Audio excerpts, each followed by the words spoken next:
দেখে মনে হবে এটি কোনো বিয়ের অনুষ্ঠান না, পবিত্র মাহে রমজান উপলক্ষে এভাবেই অপরূপ সাজসজ্জায় সেজেছে ঢাকা বিশ্ববিদ্যালয়ের হলপাড়া। স্বৈর শাসক শেখ হাসিনার শাসনামলে ঢাকা বিশ্ববিদ্যালয়ের হলগুলো ছিল সাধারণ শিক্ষার্থীদের জন্য আতঙ্ক। ২৪-এর ছাত্র জনতার গণ অভ্যুত্থানের পর এই প্রথম হলগুলো সেজেছে রমাদান উৎসবে।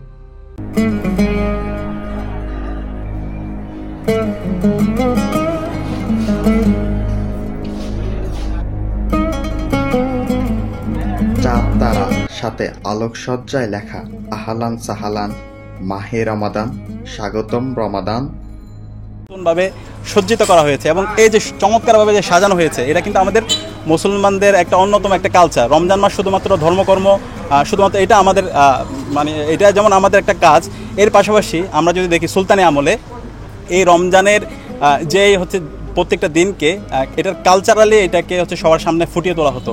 তো এই যে ইসলামের যে সমৃদ্ধ কালচার, সেই কালচারগুলো আমরা গত 16 বছরে চর্চা করতে পারিনি, কিন্তু এবছর আমরা নতুন বাংলাদেশে আমরা চেষ্টা করছি। সাধারণ শিক্ষার্থীরা নিজ উদ্যোগে এই ধরনের উদ্যোগগুলো নিচ্ছে। তারা প্রত্যেকটা হলকে সজ্জিত করেছে, পাশাপাশি আমরা দেখতে পাচ্ছি হাম হচ্ছে, নাত হচ্ছে, কেরাতের প্রতিযোগিতা হচ্ছে এবং সেহরিতে ইফতারিতে প্রতিযোগিতা হচ্ছে, কে কাকে সেহরি করাইতে পারে। গত বছর প্রোডাক্টিভ রমাদান আয়োজন করতে গিয়ে ছাত্রলীগের হাতে নির্যাতনের দুর্বিষহ স্মৃতি স্মরণ করে শিক্ষার্থীরা। বছর দোসরা রমজান আইন বিভাগের আমরা যারা শিক্ষার্থী ছিলাম, আমাদের 2-1 দিন আগে আমাদের আইন বিভাগের বড় ভাইরা ঘোষণা দিয়েছিলেন আমাদের একটা প্রোডাক্টিভ রমাদান প্রোগ্রাম হবে। তো বেসিক্যালি প্রোডাক্টিভ রমাদান প্রোগ্রামটা ছিল আমরা রমজান মাসকে কিভাবে ইউটিলাইজ করতে পারি, কিভাবে আমরা বেশি বেশি ইবাদত করতে পারি, নিয়মিত তারাবির নামাজ পড়া, তাহাজ্জুদের নামাজ পড়া, কোরআন তিলাওয়াত করা, এই বিষয়গুলো কিভাবে করতে পারি, এইসব প্ল্যান নিয়ে আমাদের ছিল প্রোডাক্টিভ রমাদান। বঙ্গবন্ধু টাওয়ারের মেইন গেট, যেটা গেটের সামনে বের হইতেই আমার বন্ধু একটা সজলকে সবার আগে মানে চড় থাপ্পড় দেওয়া শুরু করছে, ওরে শিবির বলে। যদিও সজলের শিবিরের সাথে কোনো রকমের সম্পৃক্ততা নাই, কারণ সজলকে ইচ্ছা মতো মারছে। সজলকে প্রোটেক্ট করতে গিয়ে আমাদের বাকি ভাইয়েরাও মানে মারছে। আমার একটা বন্ধুর পাঞ্জাবি ছিঁড়ে 2 টুকরো করে দিছে, ওর ব্যাগ এবং মোবাইল চুরি করে নিয়ে গেছে। মানুষরা, তাওহীদি জনতা, তারা তাদের জায়গা থেকে প্রতিবাদ জানিয়েছিল, পাশাপাশি তারা আল্লাহর কাছে সেহরিতে, ইফতারিতে এবং কিয়ামুল লাইলে আল্লাহর কাছে তারা দোয়া করেছিল, আল্লাহ আমাদেরকে এই জালিম শাসন থেকে মুক্তি দিন। তা আলহামদুলিল্লাহ এই প্রোডাক্টিভ রমজান শীর্ষক হামলার পরবর্তীতে এদেশের তাওহীদি জনতা তারা যেভাবে প্রতিবাদ জানিয়েছিল। রমাদানকে শুধু ইবাদতের মধ্যে না রেখে আনন্দ উৎসবে মুসলিম জাতির নিজস্ব কালচারে সকল ক্যাম্পাসে ছড়িয়ে দিতে চায় শিক্ষার্থী এবং অন্যান্য আশেপাশে অঞ্চলের জন্য একটি কালচার হিসেবে আমরা দেখেছি।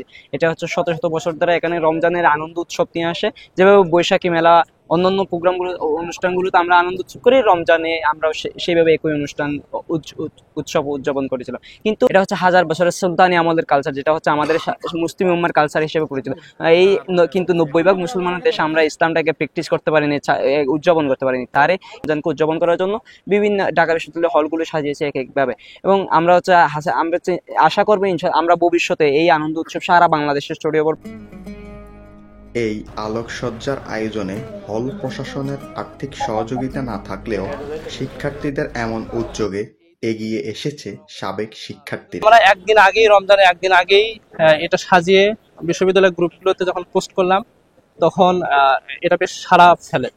আসলে বিগত সময়ে ইসলাম সভ্যতা ও সংস্কৃতির প্রতি যে নিপীড়ন চলছে এবং তাদেরকে চাপিয়ে রাখা হয়েছে, সেই জায়গা থেকে প্রত্যেককেই এই জিনিসটাকে নিজে থেকে সেলিব্রেট করছে। এবং তারই পরিপ্রেক্ষিতে আমরা দেখতে পেয়েছি যে প্রত্যেকটা হলেই স্টুডেন্টরা স্বতঃস্ফূর্তভাবে ফান্ড রাইজ করে তারা এই আয়োজনটা করেছে। আমাদের প্রত্যাশা থাকবে যে পরবর্তী বছর থেকে রমজানকে স্বাগত জানিয়ে এই আয়োজনগুলো বিশ্ববিদ্যালয় প্রশাসন, হল প্রশাসন নিজ উদ্যোগে অন্যান্য ইভেন্টের মতোই এই আয়োজনটা করবেন।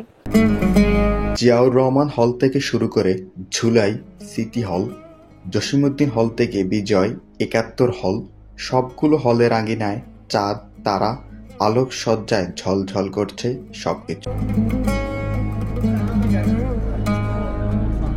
শিক্ষার্থীরা বলছেন, রক্ত সমুদ্রে পাওয়া এই নতুন বাংলাদেশে যুগ থেকে যুগে ধর্মীয় উৎসবের আমেজ অব্যাহত থাকুক। আশরাফুল আমিন, আমার দেশ, ঢাকা।